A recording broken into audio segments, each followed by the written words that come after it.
Secretary General ng Bangon Sambayanan, si Sir Ka Eric Celis. Sir, maayong gabi. Magandang gabi, sir.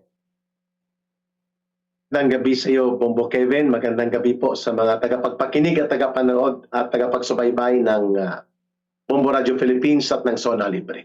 Okay. Sir, first and foremost, yung pangyari kahapon, bago siguro ang kanilang ginawang pagboto for probable cause, ano yung mga reaksyon niyo, sir, sa NBI muna siguro?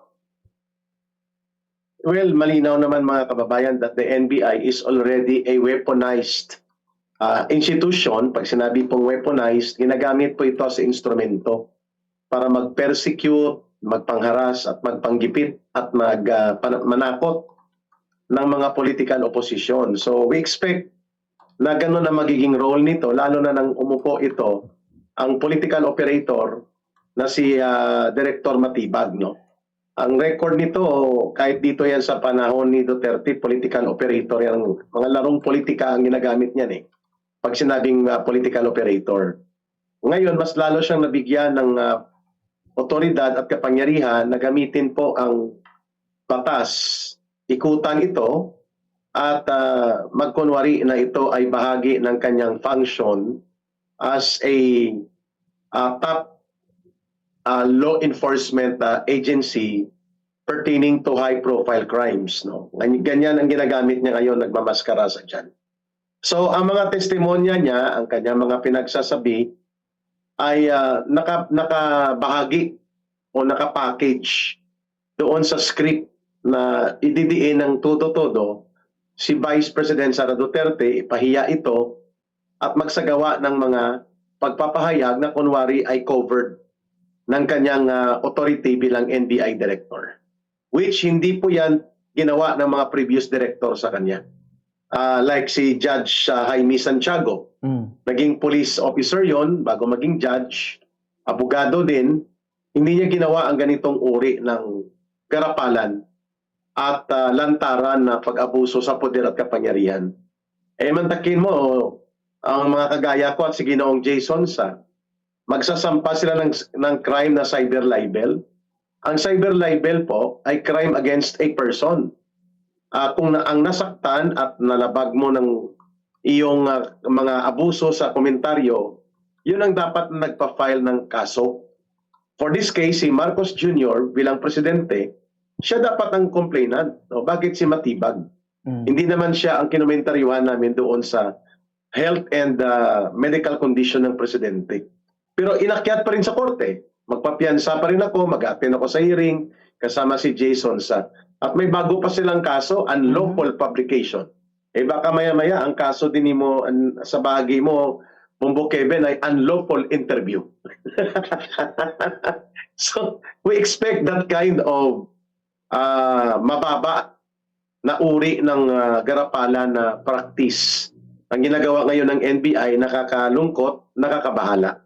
So, we saw it yesterday kung paano niya, limawa, sinasabi niya doon, na nakakakita sila ng instability di umano dito sa status ng mental condition ni Vice President Sara Duterte. So, ibig sabihin, may mga pre-concluded biases na siya. May mga pinangahawakan na siya mga kababayan na mga pananaw niya na hindi naman siya expert patungkol dyan. May binabanggit siya, Bombo Kevin, mga kababayan, itong si NBI Director Matibag na Behavioral Science Department. Ngayon ko lang ito narinig. Ang alam ko na may ganong Behavioral Psychological Unit na talagang seryoso, Bombo Kevin, ay ang CIA, ang Mossad sa Israel. Ginagamit nila yan para sa recruitment of assets and agents, evaluation of captured enemies. Pero ngayon ko lang narinig na sa pagmamayabang at paghahambog ni Matibag, may unit daw sila na tinatawag na Behavioral Science Department. Well, bakit? Nag-undergo ba si Sara Duterte ng clinical psychological evaluation? At yan ba ay mayroong legal na batayan na ginawa niya? At ano ang naging basis for that attempt ni Matibag na palabasin na unstable ang kaisipan nito ni Vice President Sara Duterte. Simple lang. Sabi niya, nanonood kami sa video niya, pinapanood ng mga experts namin. Doon pa lang foul na. So we do not expect a fair, objective presentation from the NBI kahapon. So as with previous testimony ni Madriaga, ni Trillanes. At ngayon ko na lang nalaman, Bombo Kevin, mga kababayan, may ruling pa lang Supreme Court tungkol sa fishing expedition. Bawal talaga pala ito. Mukhang ang involved dito ay si Attorney Larry Gadon. Yeah. Sinita at pinuna siya sa ginagawa niyang fishing expedition involving ito kay former Chief Justice Sereno.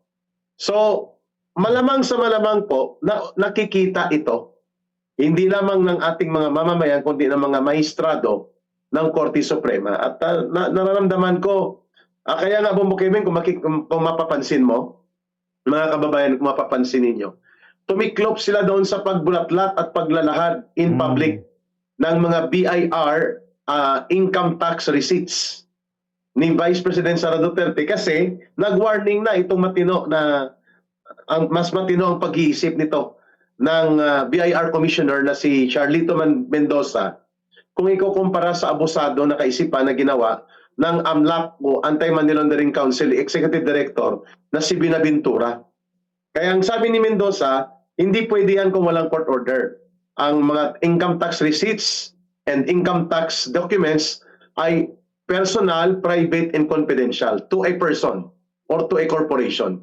Hindi yan public record na ilaladlad mo. You need to follow process, no? At isa dyan ay may compelling reason as ordered by the court for evidence presentation or gagamitin siya in aid of legislation at na ito ay bahagi sa requirement ng isang established committee of Congress but not in impeachment processes na hindi naman impeachment court ang House of Representatives or pwede rin tingnan at i-appraise with the BIR consent doon sa executive session but not in public na pagpipistahan ng media.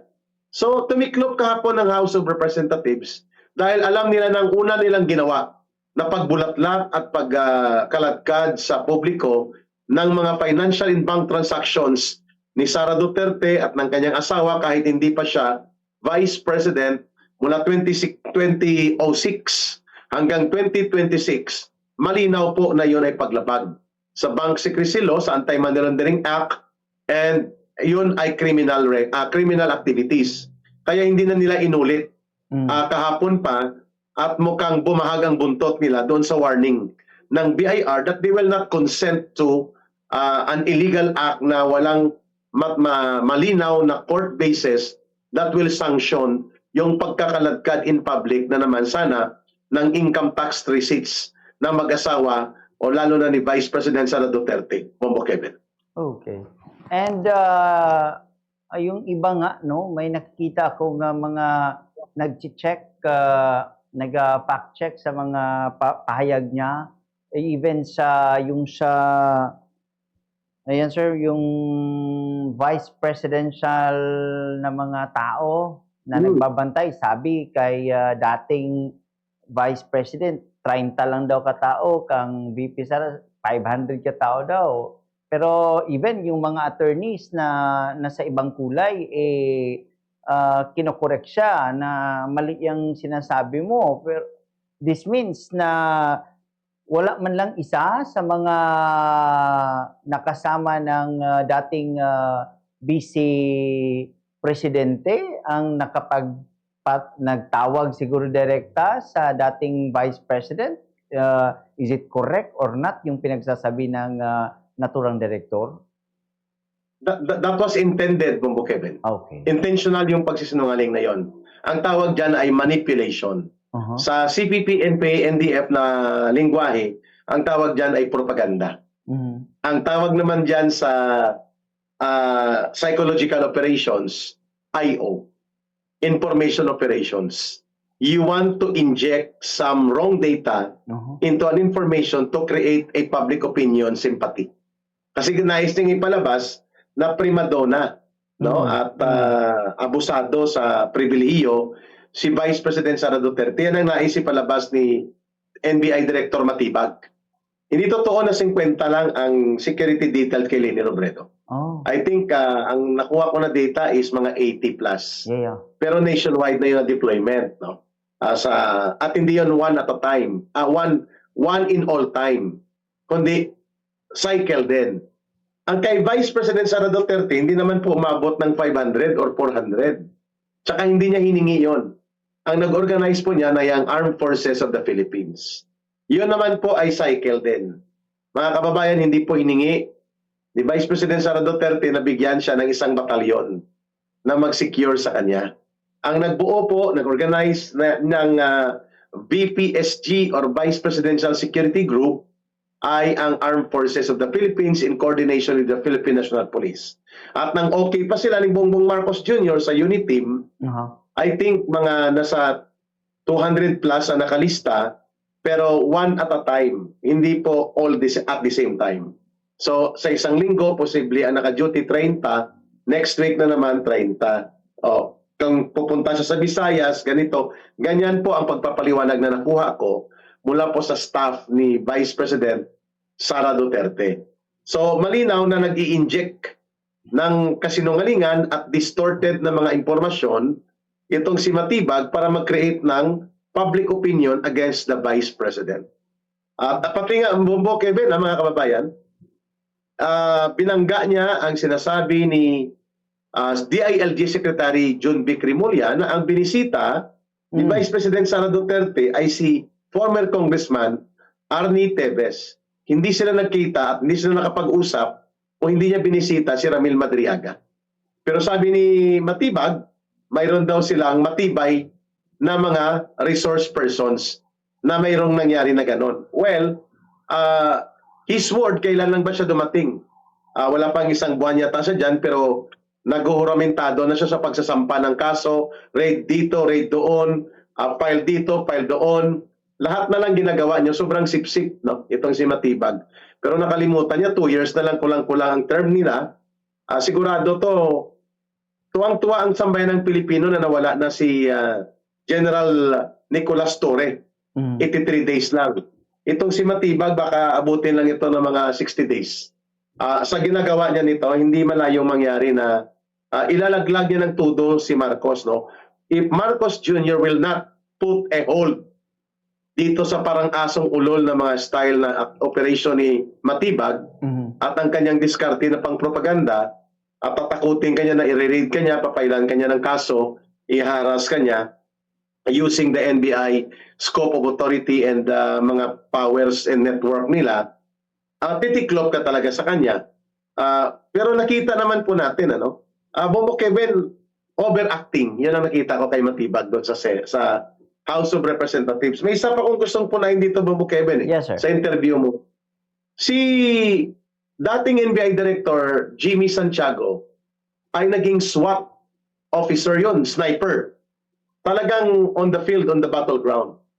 Bago siya maging judge, nung mag-abogado na siya at na-promote at naangat bilang judge sa Regional Trial Court, no? He was a very good sharpshooter sniper na pulis. Pero never natin siyang nakita nagpasikat na nagdala ng full battle gear para mag-raid. Itong si Matibag, 3 araw pa lang, Bongbong Kevin, 3 araw pa lamang siya sa kanyang posisyon, nagpakitang gilas na nagbibit-bit siya ng full battle gear, sumasama sa raid. Hindi naman siya trained as operative for law enforcement. So nakikita natin na optics. Naghahanap siya ng optics. Nagpapasikat, nagpapasiklab.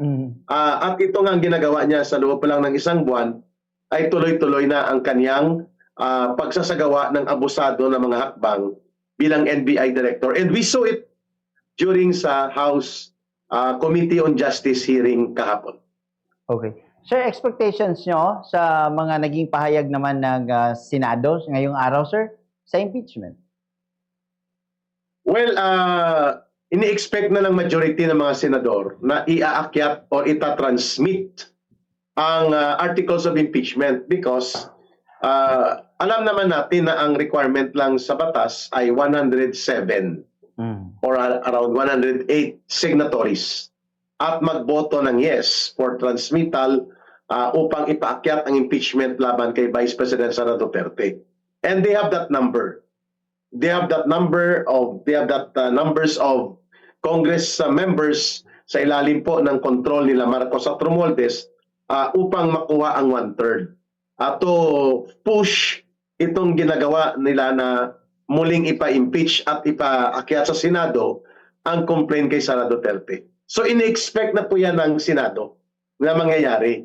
At maganda rin po kahapon dahil naglabas ng almost unanimous decision ang Korte Suprema na ang interpretasyon sa forthwith na word na umabot pa sa Korte Suprema ay nakabatay sa exclusive authority and discretion ng Senado. Hindi pwedeng itakda yan, ikalendaryo ng sino man. The Senate convening as an impeachment court and as a plenary authority as part of Congress will only have the exclusive authority kung ano ang kalendaryo ng kanilang pagsasagawa ng pagkakaroon ng paglilitis at mga proseso hinggil sa impeachment complaint na iniakyat sa kanila. So meaning, ang forthwith pwedeng antayin ng Senado. Mayroon pong nakabinbin na petisyon ngayon for certiorari and review of constitutionality ng panibagong impeachment complaint na ito na ginagawa ngayon sa House of Representatives for issue of grave abuse of discretion, nag-abuso at lumagpas sa kapangyarihan with no less than the Vice President filing before the Supreme Court. So ang Senado, malamang sa malamang ay aantayin nila yan ang magiging hatol ng Korte Suprema. Or magko-communicate sila sa Korte Suprema para magkaroon ng coordination and courtesy of co-equal branches of government. But hindi automatic na kung sa May 4 or May 5 i-transmit ang articles of impeachment, automatic mag-hearing ka agad. No one in the government or not even a single entity sa gobyerno ang pwedeng magdikta kung kailan isasagawa ang mga business or order of business and schedule of calendar of activities pertaining to impeachment once the articles of impeachment are transmitted to the Senate. Only the Senate can declare ito ang aming kalendaryo, ito ang aming schedule. So ang forthwith pwedeng magantay ng 30 days. Sa Supreme Court, pwedeng 2 weeks, pwedeng 2 months, depende po sa Senado. At yan ay niresolba na ng Korte Suprema na walang pwedeng mag-interpret niyan at makapaglagay ng specific na mga pagtatakda ng dates o tagal o haba ng pag-aantay. Ang pag-uusapan ay ang forthwith o ang pagdating ng articles of impeachment, anong gagawin ng Senado, nasa sa kanila po yan, Bombo Kevin. Okay. Sige. Malalaman natin yan, sir, sa mga sunod na mga araw siguro. Sir, any comment naman sa paiba-ibang pahayag ng palasyo regarding kay Zaldico, sir? Last time, binawi na yung ikaw, sir, Ilonggo man ka. Pero yung sa Tagalog ba na sabi last time, nahuli. Iba daw yung interpretation niyan. Ngayon, parang okay na naman. Nahuli talaga. Sir, any comment? Ang totoo dyan ng kuryente. Napasok ang Malacanang. Yan ang bagay, Bombo Kevin. Mahalaga po na mayroong matino at mapagkakatiwalaan na spokesperson ang presidente. At hindi sa lahat ng bagay siya ang magsasalita. Lalo pa kung sensitive na mga issue at hindi pa sigurado. Ang sa kaso na ito kay Zaldico po, mukhang na-overexcite si Bongbong Marcos Jr. at nag-post siya sa sarili niyang Facebook account, Bombo Kevin. At ang nakalagay na word, binalikan ko yon, nahuli. Nahuli na ng mga otoridad, nahuli na ng mga authorities si Zaldico sa Czech Republic, sa Prague. Okay. Ngayon, wala na pong ibang pakahulugan ng nahuli. Ang epekto niya na aresto. Hindi na po tayo pwedeng mag-imbento pa ng iba pang mga kahulugan the way na nais i-twist ni Claire Castro, ang spokesperson sa Palasyo ng Malacanang kay Marcos, sapagkat nabisto na mali ang impormasyon.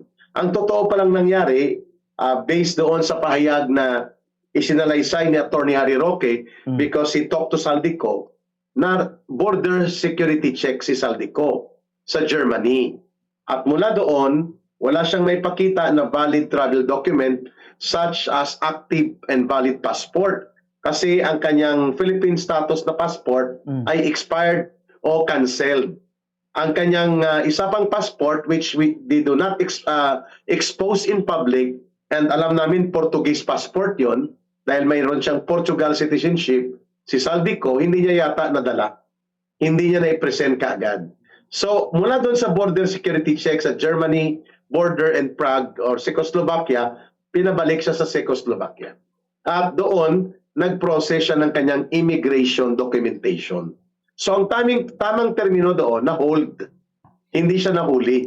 Kasi wala naman siyang particular na krimen si Saldico na nagawa doon sa area ng Germany or Czech Republic. Meaning, biniverify lang ang kanyang status, and in several days ay na-prove siguro ni Saldico na siya ay active. Citizenship holder siya and passport holder siya valid ng bansang Portugal. Yan ang pagkakakuha ko na hindi dinideklara ni Saldico na kinukumpirma niya na may Portuguese passport siya. Pangalawa, ang punto de vista ko, Bumbo Kevin, nagkamali dito ang gobyerno ni Marcos kasi ang may warrant of arrest si Saldico ay dito sa Philippine Court.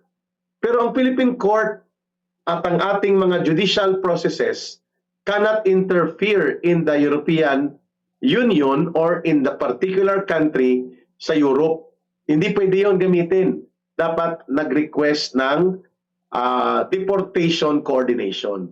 At yan ay hindi gawain ni John B. Cremulya o ng Department of Justice o ng DILG. Dapat ginawa kagad yan ng Department of Foreign Affairs. Deportation. Dahil mayroon siyang legal and criminal accountability na hinaharap sa Pilipinas, not doon sa Czech Republic or anywhere in Europe. So dapat nagpadala kaagad ng diplomatic notice with intent to initiate deportation on a certain individual, namely Saldico, and then pinadala dapat doon ang Philippine Foreign Mission. Like ang ambassador dyan sa Czech Republic, ang pagkakaalam ko, ay ang anak ni dating Presidenteng Gloria Macapagal Arroyo, si Luli Arroyo. Ang pagkakaalam ko ang ambassador dyan. So dapat yun ang ginawa. Nag-represent siya in behalf of the official Philippine Foreign Mission that we have a notice of diplomatic coordination to initiate deportation process against this person. Hindi nila ginawa yon. Ang ginawa nila, nag-ingay si Marcos. Pero only to realize na, oops, tama na yun na nag-ingay tayo. Kasi nabisto na hindi pala yun Philippine Authority operation. Kasi natatakot din sila, Bumbo Kevin, mga kababayan, na bumalik si Saldico. At kaya pala nila yon dinelay din. Dahil nininegotiate na si Saldico ay bumaliktad. At ihulog lang si Martin Romualdez, wag isama si Bongbong Marcos Jr. That was a bungled recruitment operation on Saldico dahil pumalag siya. At mukhang mag-a-apply o nag-apply na ng political asylum and international refugee protection status. At ang rule sa Europe, ang country entry mo, doon ka magpo-process. Malamang sa France. Pero as of now, wala na po si Saldico, hindi po siya napailalim sa deportation process. Kaya hindi siya makakabalik sa Pilipinas. At hindi na-coordinate sa Interpol na magkaroon ng red notice issuance against Saldico anywhere doon sa mga Interpol coordinated na mga bansa. Wala po, hindi nangyari yon. Kaya, mali po at napaso at nakuryente si Bongbong Marcos Jr.